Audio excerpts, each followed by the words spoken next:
Okay, so if you've ever rented a place, you know exactly what I'm talking about. The boxes are packed, you're ready to go, but there's that one big nagging question. Am I actually going to get my full bond back? Well, look, that security deposit is your money. And today we are going to break down step by step how to make sure it lands right back in your bank account where it belongs. So yeah, you're on the move. Let's make sure that security deposit, your hard-earned cash, ends up back in your pocket, not paying for something you're not responsible for. This is your guide to doing just that. All right, let's dive in. First things first, what even is this money we're talking about? A rental bond or security deposit is basically a safety net for the landlord. But here's the key. It is not free money for them to just, upgrade the property. It's specifically for fixing issues that the tenant caused, stuff that's beyond normal living. And just knowing that is your first big step to protecting. So here's our roadmap. We'll kick things off with a pre-move game plan, then we'll get into a super detailed cleaning checklist. After that, we'll walk through how to handle the final inspection, and we'll finish up with the exact steps for getting your money back. Sound good? Let's do it. Right, let's get straight into phase one, your pre-move game plan. And the key thing to get here is that success doesn't just happen on moving day. Nope, it starts weeks, even a month in advance. A little bit of prep now is going to save you a world of headaches later, trust me. The whole entire process really just hinges on one simple idea. You need to return the property to the state it was in when you first moved in, minus what's called fair wear and tear, of course. And how do you prove you've done that? Well, it's all in the details you tracked right from the very start. Okay, let's get methodical about this. First, go find that lease and actually read it again. Look for any specific clauses, like a sneaky requirement for professional carpet cleaning. Second, you need to find your entry condition report. This document, oh man, it's your absolute best friend. It's the official before picture. Third, you're going to create the after picture. Whip out your phone and take photos and videos of everything.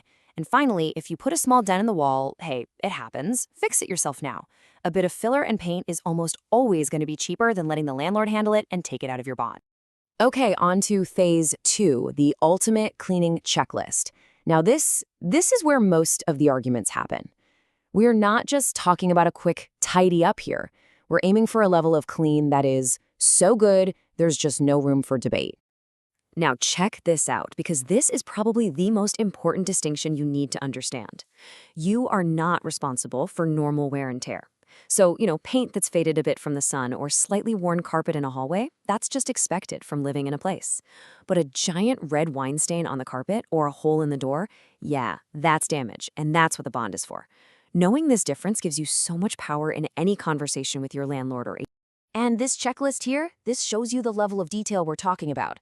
It's not just about wiping down the counters. We're talking about cleaning the gunk out of the range hood filter, scrubbing all the soap scum off the shower screen, and yeah, even cleaning inside the window tracks.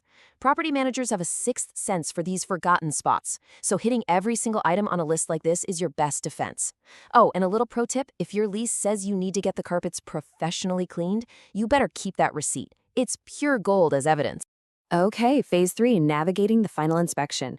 You've done the prep, you've done the deep clean. This is it, the final walkthrough. It's your moment to show off your hard work and confidently hand back those keys. The real key here is your mindset. Don't walk in there expecting a fight. You want to approach this as a professional meeting to close out a business deal. Honestly, a calm, cooperative attitude can make all the difference in the world. So let's run through these tips real quick. Being there in person is huge. It lets you address any little concerns right there on the spot. Have your entry report and all those new photos ready to go on your phone or a tablet. If they point out a scuff mark, you can just pull up the picture and say, actually, you can see it was there when I moved in. Stay calm, state the facts, and don't let them corner you into agreeing to something you're not sure about. And the final, absolutely non-negotiable rule, do not leave without a signed copy of that final report. We are on the home stretch now, phase four, getting your money back. The inspection's done, you've handed over the keys, now it's just about the paperwork that gets those funds released back to you. So this process should be pretty straightforward. You both sign a refund form, it gets sent to the bond authority, and boom, you get your money. But the single most important step here is number 4. If the landlord wants to claim some of your money and you disagree, listen to me very carefully. Do not sign the form. I'm going to say it again, just so we're crystal clear. Do not sign it. You have the right to dispute their claim at your state or territory's tenancy tribunal.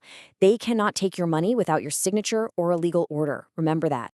If you take just one thing away from all this, let it be this right here. From the day you move in to the day you move out, your best protection is a super thorough entry report, good communication, and crystal clear photos. It turns any he said, she said argument into a simple matter of fact. So the next time you're packing up those boxes, you'll have a clear game plan. You won't just be hoping to get your bond back. You'll know that you've actively done everything to secure it. So are you ready to move out with complete confidence? Yeah, you should be.